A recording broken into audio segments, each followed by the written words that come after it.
네, 그런 반면에 아까 뭐 지지율 말씀하시면서 고공행진하고 있다, 그러니까 높은 지지율이다라고 언급하셨지만 보수 진영을 좀 보면 뭐 이번에도 보니까 국민의힘 지지율 MBS 조사 같은 경우는 17% 나타나면서 뭐 최저가 16%라고 하던데 어쨌든 17%는 정당 지지율로 볼 때는 좀 상당히 낮은 그런 지지율입니다.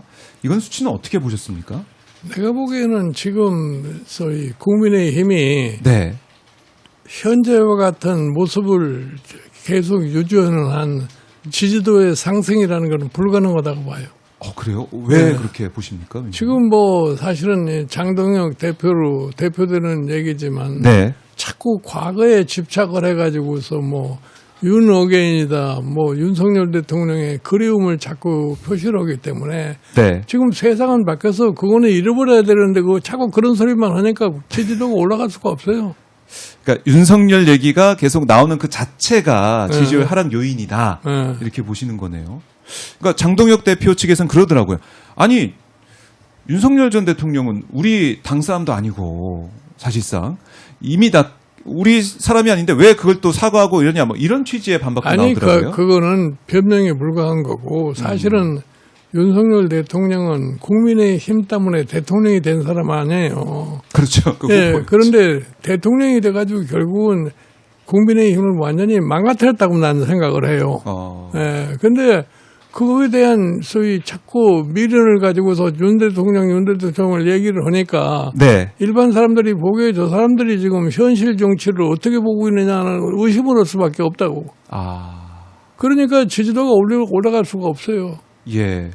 그러니까 지금 위원장님 분석하신 이 말씀이 아마 많은 국민들께서 느끼고 계시고 뭐 지지도 이렇게 한다고 안 오른다는 생각하실 것 같은데 그럼에도 불구하고 장동혁 대표가 이렇게 이른바 절윤하지 않고 윤어게인 이 세력과 함께하는 듯한 모습 이걸 보여주는 이유 이건 어떻게 보십니까? 아니 그거는 뭐 간단하잖아요. 장동혁 대표라는 사람이 정치 지금 국회에 들어온 지 3년밖에 안 됐어요. 그렇죠. 1.5선. 그런 사람이 당의 대표가 될 수 있었다는 거는 특이한 상황 때문에 가능했던 거예요. 그러니까 예를 들어서 윤석열 지지하고 극단적으로 얘기하는 밖에서 뭐 저희 전한길 씨나 고성국 씨 같은 사람이 계속해서 저희 윤석열 대통령 지지율 선동을 하고 네. 거기에 힘입어 가지고서 대표가 된 사람 아니에요. 그러니까 사실은 국민의힘의 당원들의 입장에서 볼 것 같으면은 여당으로다가 갑자기 야당으로 돌아가니까 굉장히 기분이 나쁜 거예요. 그런 감정을 갖다가 복닫아 가지고서 대표가 되기 때문에 그 대표 자리를 유지하기 위해서는 그 상황을 계속해서 지켜나가려고 애를 쓰다 보니까 오늘과 같은 현상이 생겨난 거죠. 그러니까 어제도 보니까 청와대까지 이제 장애투쟁, 도보행진을 하는데 성조기 들고 태극기 들고 오신 분도 많고 윤어게인 버리면은 지방선거 뭐 진다 뭐 이런 구호를 외치고 뭐 고성을 지른 사람도 있다 이렇게 좀 보도가 좀 나오고 있는데 이 모습 자체가 이제 국민의힘의 현 주소라고 볼 수가 있겠네요. 그런 행태를 계속 보여주는 한은 국민의 지지를 받을 수가 없어요. 그래서 윤어게인을 외치는 소수의 사람들을 끌고 그런 행진을 한다는 자체가 무슨 의미가 있겠어요? 의미 없는 행진이었다. 나는 별로 의미가 없다고 생각해요. 지금은 세상이 일반 국민이 이 정치에 돌아가는 상황에 대해서 너무나도 잘 알고 있어요. 그렇죠. 예. 근데 뭐 억지로 그런 모습을 보인다고 해서 소위 국민의 마음이 변하거나 그러지는 않을 겁니다. 네. 그러니까 국민들이 다 이제 알고 있는데 뻔히 알고 있는데 지금 도보행진 한다고 뭐 어제 이게 집회 신고도 안 돼가지고 뭐 구호도 못 외치고 뭐 차도 선탑하는 그 차도 없이 그냥 걷기만 했는데 이런 것들이 국민들이 봤을 때 이거 그냥 내부용이다 이런 판단을 할 수밖에 없다. 그러니까 국민들이 별로 그렇게 관심을 갖고 보질 않아요. 그러니까 이제 옛날에 시대가 바뀌었으니까 이제는 정치인들의 행태도 바뀌어야 되는데 정치인의 행태들은 과거에 정치하던 사람들의 습관을 그대로 답습을 해가지고 오니까 국민이 거기에 대해서 별로 그렇게 관심을 보이지는 않는 겁니다.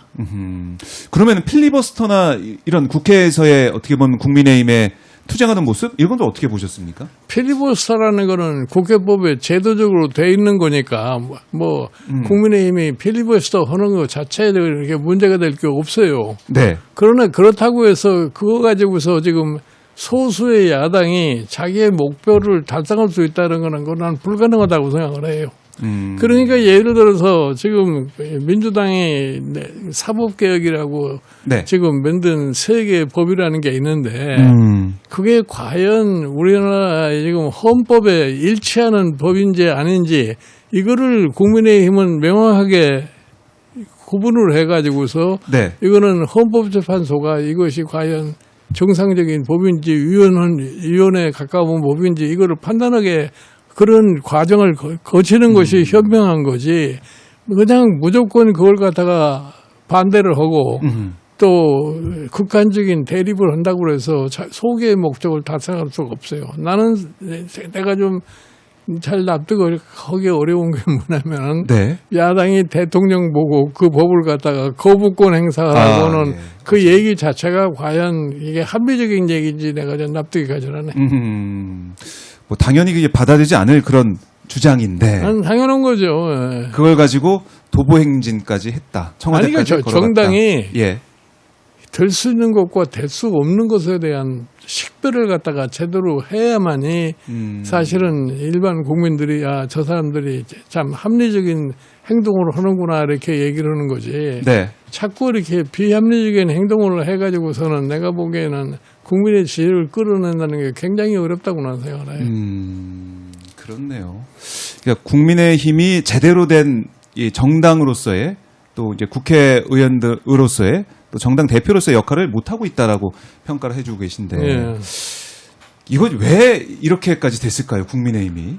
아니, 그러니까 뭐 잘 아시다시피 네. 국민의힘은 지금 두 번에 걸쳐서 탄핵을 받은 정당 아니에요. 그러면 두 대통령이 탄핵을 받았으면은 그 뭐 때문에 탄핵을 받았나 하는 그 배경을 좀 정확하게 인식을 할 필요가 있어요. 네. 그렇게 해가지고서 그 요인들을 갖다가 어떻게 하면은 제거를 해서 국민들로부터의 새로운 지지를 받을 것이냐를 생각을 해야 되는데 그런 거 관계없이 그냥 과거에 집착해서 자꾸 과거 얘기만 하니까 국민이 따라가질 않는 거예요. 그래서 내가 늘 강조하는 게 뭐냐면은 지금 네. 국민의힘이 해야 할 거는 작년 4월 4일 이전의 상황은 다 잃어버리라 이거예요. 그 4월 4일에 윤석열 대통령이 탄핵을 받은 거 아니에요. 그래가지고서 이제 새로운 상황이 전개됐으니까 새로운 상황에 적응할 수 있는 정치를 해야 되는데 그걸 못하고 과거에 집착해서 자꾸 쓸데없는 소리를 하니까 일반 국민이 따라가질 않는 겁니다. 그런데 이제 과거에 지금 머물러 있는 국민의힘의 모습인데, 근데 이번에 보니까 국민의힘이 또 이런 주장도 계속 하더라고요. TK 통합특별법 이거 빨리 처리하자. 뭐 그러면서 법사위 열어라. 필리버스터 중단한다. 뭐 이런 일까지 있었는데 TK 통합특별법 처리 과정도 보면은 국민의힘 내부에서 이게 참 이 표현이 맞는지 모르겠지만 엉망이라는 생각이 들 정도로 제대로 소통도 안 되고 전략도 없다. 이런 생각이 그러니까 들었습니다. 그건 당을 이끌어가는 리더십의 문제예요.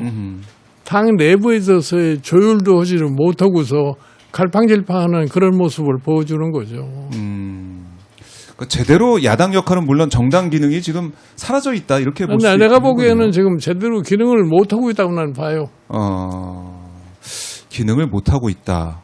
그래서 그게 이제 지지율 뭐 17% 이렇게 좀 나타나고 있는 거예요. 국민들이 보고 다 알고 계시다. 네. 이런 것 같은데. 근데 장동혁 대표 생각은 그런 것 같습니다. 지금 당을 어떻게 보면은 다른 목소리 내는, 그러니까 단합하지 못하게 하는 친한계, 그러니까 한동훈 전 대표도 제명을 해버렸고, 김종혁 전 최고위원도 제명을 해버렸고, 배현진 의원은 당원권 정지를 내려버리고, 그러니까 이걸 제거를 하고 똘똘 뭉쳐서 우리가 단일대우로 가야 된다 이런 전략인 것 같은데 어떻습니까? 아니 그러니까 예. 당 대표가 반대 의견을 이렇게 수용을 못하고 그거를 자꾸 배제하려고 해가지고서는 당이 강해질 수가 없어요. 당은 점점 취약해질 수밖에 없는 거죠. 오히려 이게 외연이 넓어지고 아니 그러니까 뭐 해야 되는데. 어느 조직이나 일사불란하게 가면은 그게 안정이고 좋은 것 같이 보이지만 그게 네. 제일 취약한 것이 일사불란하게 가는 겁니다. 지금 더군다나 정치정당이라는 것은 여러 가지 의견을 갖다 표출할 수 있는 사람들로 모여 있는 곳인데 네. 거기에서 자기의 뜻에 맞지 않는 사람은 다 내쫓아 버린다고 그래가지고 그 조직이 안정적으로 운영이 되겠어요?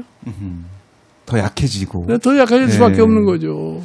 그러니까 장동혁 대표 같은 경우도 지금 청와대 오찬, 그러니까 이재명 대통령 만나는 그 일정을 합의해서 정청래 대표랑 같이 가기로 했다가 바로 파기를 해버리는 그런 모습도 있었고, 또 이번에는 이재명 대통령을 향해서 집 팔아라, 지금 분당에 있는 아파트 팔아라, 이렇게 또 얘기를 했다가 또 대통령 팔면 저도 팔게요, 이런 얘기 6채가 있는 걸로 이제 알려지고 있는데, 그런 얘기들, 이런 전략적인 미스도 좀 있는 것 같아요. 나는 정당의 지도자들이 예.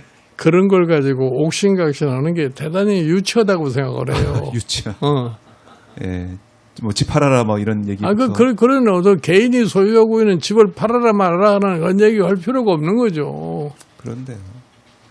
근데 이재명 대통령이 정말 그 집을 팔고 이제는 장동혁 대표 6채를 어떻게 하느냐 했더니 뭐 여의도 오피스텔은 내놨다고 하는데 뭐 아니, 이게 그러니까 못 팔고 있다. 이런 장동혁 얘기도 하고. 대표가 뭐 이재명 대통령이 집을 팔면 자기도 팔겠다고 했으니까 네. 자기 말에 대한 책임을 질 수밖에 없는 거죠. 뭐.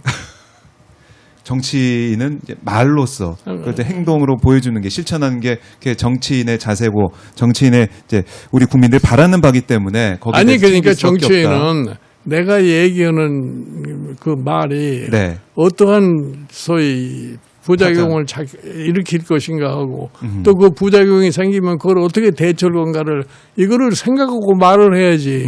그냥 말을 함부로 뱉어보다 보니까 나중에 주워 담을 수도 없는 그런 상황이 된 거죠. 그렇네요. 그러니까 이게 외통수에 걸렸다 이런 표현도 등장을 하던데, 어려운 상황에 지금 몰려 있다. 국민의힘뿐만이 아니고 장동혁 대표도 좀 어려운 상황이다. 이렇게 좀 정리를 해 보겠습니다.